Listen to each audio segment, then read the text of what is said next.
दोस्तों, पाकिस्तान के आतंकवादियों ने जब कश्मीर में हमला किया और 26 ऐसे निर्दोष हिंदुओं को मारा जो वहां पर्यटक के रूप में गए थे, उसके बाद से पाकिस्तान और भारत के बीच तनाव है। दोनों देशों की सेना अलर्ट मोड पर है और आमने सामने है। ऐसे में कुछ किसान नेता सेना का रास्ता रोकने का षड्यंत्र कर रहे हैं। ये बहुत ही गंभीर मामला है, लेकिन जो किसान नेता के नाम पर धरनाजीवी हैं, उन्होंने प्लानिंग बनाया है कि किसी भी तरह से जो भारत पाकिस्तान को सबक सिखाने की कोशिश में लगा है, जो मोदी सरकार ने यह तय किया है और अब हमारी सेना उस तैयारी में जुटी है कि आतंकवादियों को नेस्ता नाबूद कर देंगे। ऐसे में भारत की सेना और भारत की सरकार की जो तैयारियां हैं, उसमें रोड़ा बनने के लिए ये जो टिकैत गैंग है, ये एक बार फिर से एक्टिव हो गया है। आपने देखा कि अभी कुछ ही दिनों पहले मुजफ्फरनगर में एक रैली होती है और उस रैली के पहले राकेश टिकैत और नरेश टिकैत देश विरोधी बयान देते हैं। राकेश टिकैत के भाई नरेश टिकैत कहते हैं कि भारत की सरकार को सिंधु जल समझौता यानी पाकिस्तान का पानी नहीं रोकना चाहिए था। राकेश टिकैत इस पूरे आतंकी हमले को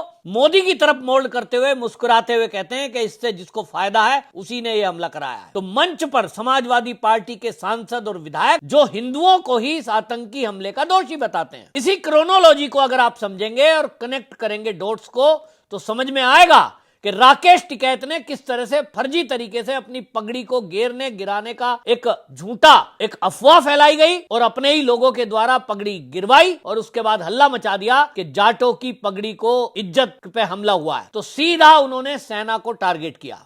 सेना में जो जाट बच्चे हैं उनको भड़काने की कोशिश करी, सेंटिमेंट हर्ट करने की कोशिश करी, उनसे जाति का मामला जोड़कर ये बताने की कोशिश की कि देखिए जाट नेता की पगड़ी उछाल दी गई, जबकि वीडियो में बिल्कुल साफ हो गया कि वो पगड़ी अचानक से धक्का मुक्की में गिरी थी। हाथ जिसका लगा वो भी राकेश टिकैत का ही व्यक्ति था, इन्हीं के साथ आया था। अपनी पोल खुलता देख यू टर्न ले लिया, लेकिन अब दूसरी तरफ दूसरा मोर्चा खोलने की घोषणा कर दी और वो है पंजाब में। पंजाब में आपको ध्यान है इन्हीं के गैंग के लोग हैं। डल्लेवाल आपको याद होंगे, जो पिछले महीने वो पूरा धरना प्रदर्शन में बैठे थे, आमरण अनशन पर बैठे थे। और आप सोचिए 4 महीने 11 दिन आमरण अनशन जगदीश सिंह डल्लेवाल का चला। आखिरकार पंजाब की पुलिस ने वो बलपूर्वक जो खत्म करवाया, नहीं तो ये उठने का मूड नहीं ले रहे थे। अब इनकी क्या तैयारी थी? शायद इनको पहले से पता हो कि इस तरह के हालात पैदा होंगे तो हम दिल्ली को घेरेंगे, पंजाब के रास्ते को बंद करेंगे और पंजाब का रास्ता बंद होगा तो आपको बता दूं कि बॉर्डर पर पहुंचने वाली सेनाएं उनके रास्ते में रुकावट आएगी, क्योंकि अब जो ये